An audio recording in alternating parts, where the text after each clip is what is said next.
जैसे जैसे दिल्ली विधानसभा चुनाव पास आ रहे हैं वैसे ही राजनीतिक सरगर्मी बढ़ी जा रही है। एक तरफ जहां बीजेपी झुग्गियों में जाके और जो तमाम स्कीमें निकाल के लोगों को रिझाने की कोशिश करी है, वहीं भी आम आदमी पार्टी पीछे नहीं है। इस मुद्दे पर हम बातचीत करेंगे दिल्ली यूथ कांग्रेस के प्रेसिडेंट अक्षय लाकड़ा जी से और जानेंगे कि आखिर इन लोगों की आगे की रणनीति क्या है।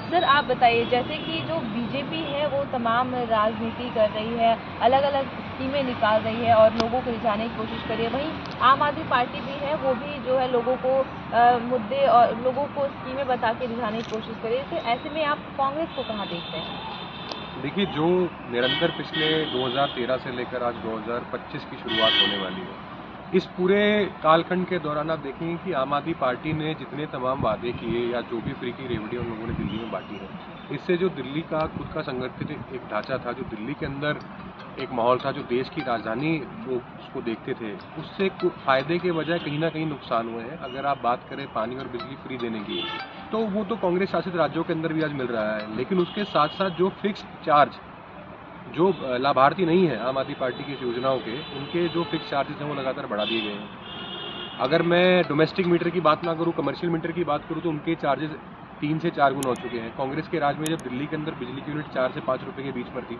आज 12-13 रुपए के आसपास दिल्ली में पहुंच चुकी है वो। दूसरी अगर मैं बात करूं पानी की, फ्री पानी की अगर कोई बात कर रहा है, तो दिल्ली के अंदर जहां जहां पर पानी आ रहा है वो गंदा बदबूदार पानी आ रहा है। बीच में एक वाकया ऐसा हुआ कि केजरीवाल के ऊपर ही किसी ने पानी डाल दिया गंदा। तो अब दूसरी अगर बात करें, इन लोगों ने कल एक नई रेवड़ी अनाउंस कर दी कि आम आदमी पार्टी की सरकार अगर अगली बार आती है तो ऑटो चालकों को ये लोग तमाम अपनी स्कीमें इन्होंने बताई। उसमें एक बात पूछना चाहूँगा, पिछले 13 साल से उनको ऑटो वाले बिल्कुल जानिए, जिनके कंधों पर बंदूक चला के यहाँ तक पहुँचे थे, जिनके प्रचार माध्यम से केजरीवाल मुख्यमंत्री बने थे पहली बार। शीला दीक्षित के समय पर 2 करोड़ रुपए का एक फंड बनाया गया था, वो फंड आज कहाँ पर है, उसका कोई बताने वाला उसके बारे में कोई नहीं है। बीजेपी अगर झुग्गी बस्ती की बात कर रही है या फिर आम आदमी पार्टी बात कर रही है कि भाई जहाँ झुग्गी वहाँ मकान, पिछले 15 सालों से दिल्ली के अंदर 4-5 जगह पर जहाँ पर राजीव गांधी आवास योजना के फ्लैट्स बने हुए हैं, खाली पड़े हुए हैं, उनकी कोई एलोकेशन आप लोगों ने नहीं करी है। 50 से 60 हज़ार लोगों को बिना 1 रुपया खर्च करे अगर आम आदमी पार्टी चाहे और बीजेपी चाहे तो उनको एक फ्लैट एलोकेट कर सकती है, जो कांग्रेस के शासनकाल के दौरान बने। लेकिन उस समय पर आप कहते हो कि भाई ये तो राजीव गांधी जी के नाम पर आवास योजना, इसलिए हम फ्लैट उनको नहीं देंगे। लेकिन अगर वो फ्लैट आज जर्जर हो चुके हैं, टूटने की हालत में, तो उनकी जिम्मेवारी कौन लेगा? आप अगर ऐसी फ्री रेवड़ियों की बात करें तो इन लोगों ने दिल्ली के अंदर महिलाओं की बसेस फ्री कर दी। आप ये बताइए कि कांग्रेस के शासनकाल में जहाँ 47 दिल्ली विश्वविद्यालय के स्टूडेंटों के लिए यू स्पेशल बस चलती थी, आज एक भी यू स्पेशल बस नहीं चलती। दिल्ली यूनिवर्सिटी का स्टूडेंट मजबूर है कि वो अपने खुद के ट्रांसपोर्ट से, ओला उबर से या ई रिक्शा करके वहाँ तक जाता है। दूसरी अगर मैं बात करूँ, दिल्ली सरकार जब कांग्रेस दिल्ली सरकार में थी, तो ऐसे में जो डीटीसी बसों का बेड़ा हुआ करता था, जो fleet of DTC buses was around 4 to 5,000, आज वो घट के 2,500-3 हज़ार पे आ चुका है। आज डीटीसी कर्मचारी स्ट्राइक कर रहे हैं, डीटीसी बस डिपो में स्ट्राइक होती है, बसेस नहीं चल रही होती, सड़कों पर बस पार्क करके धरना दे रहे हैं। तो इनकी जिम्मेवारी कौन लेगा? सबसे बड़ा ढकोसला आप लोगों ने डीसीडी वॉलंटियर्स के साथ दिया, आप लोगों ने आंगनवाड़ी बहनों के साथ किया।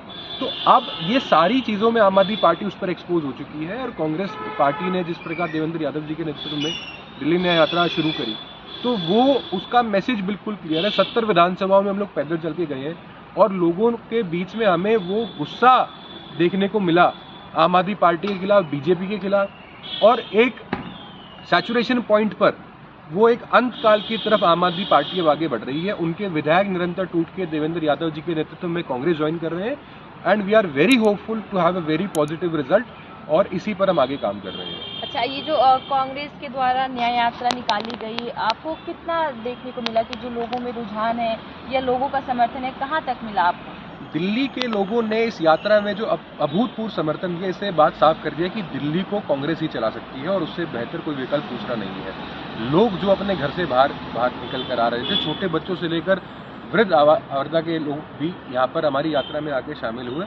और उस यात्रा के दौरान आप ये देखिएगा कि निवर्तमान में 2 आम आदमी पार्टी के विधायक, चाहे वो सीलमपुर से हों, मुस्तफाबाद से हों, या चाहे वो सीमापुरी विधानसभा से आते हों, ये इन तीनों ने कांग्रेस का हाथ थाम लिया। ये तीनों निवर्तमान आम आदमी पार्टी के विधायक थे जिन्होंने कांग्रेस का हाथ थामा।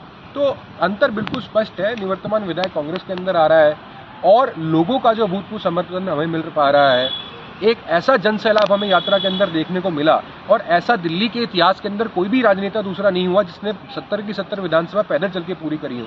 तो ये काम श्री देवेंद्र यादव जी ने किया और जिसका एक बहुत अच्छा आउटपुट और बहुत अच्छा अंडर करंट हमें लोगों में देखने को मिल रहा है। जो आम आदमी पार्टी है वो हाल ही में लिस्ट अपनी जारी कर चुकी है, हाँ। तो ऐसे में हम कांग्रेस से कब तक उम्मीद रखें? कांग्रेस की स्क्रीनिंग 2-3 दिनों में शेड्यूल है, उसके बाद हमारी पहली लिस्ट आने वाली है।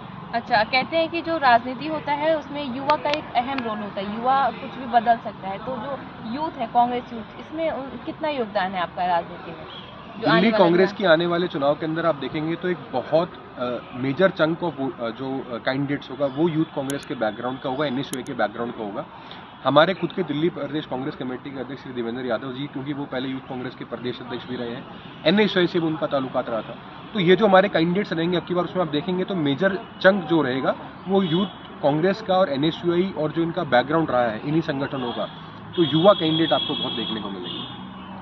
तो ये थे हमारे साथ अक्षय लाकरा जी, जिन्होंने हमसे बातचीत की और इन्होंने बताया कि किस तरीके से जो इन्होंने न्याय यात्रा निकाली है उसमें लोगों का भरपूर समर्थन मिल रहा है और इन्होंने दावा किया कि जो आने वाला विधानसभा चुनाव है उसमें भारी मतों से इनकी विजय प्राप्त होगी। कैमरा पर्सन निखिल वर्मा के साथ मैं आंचल श्रीवास्तव, पंजाब केसरी, दिल्ली। अगर आप ताज़ा खबरों के साथ हमेशा जुड़े रहना चाहते हैं तो अभी हमारे YouTube चैनल पंजाब केसरी दिल्ली को सब्सक्राइब करें। साथ ही फेसबुक और इंस्टाग्राम पर भी हमें फॉलो करना ना भूलें। आपका समर्थन ही हमारी ताकत है। धन्यवाद।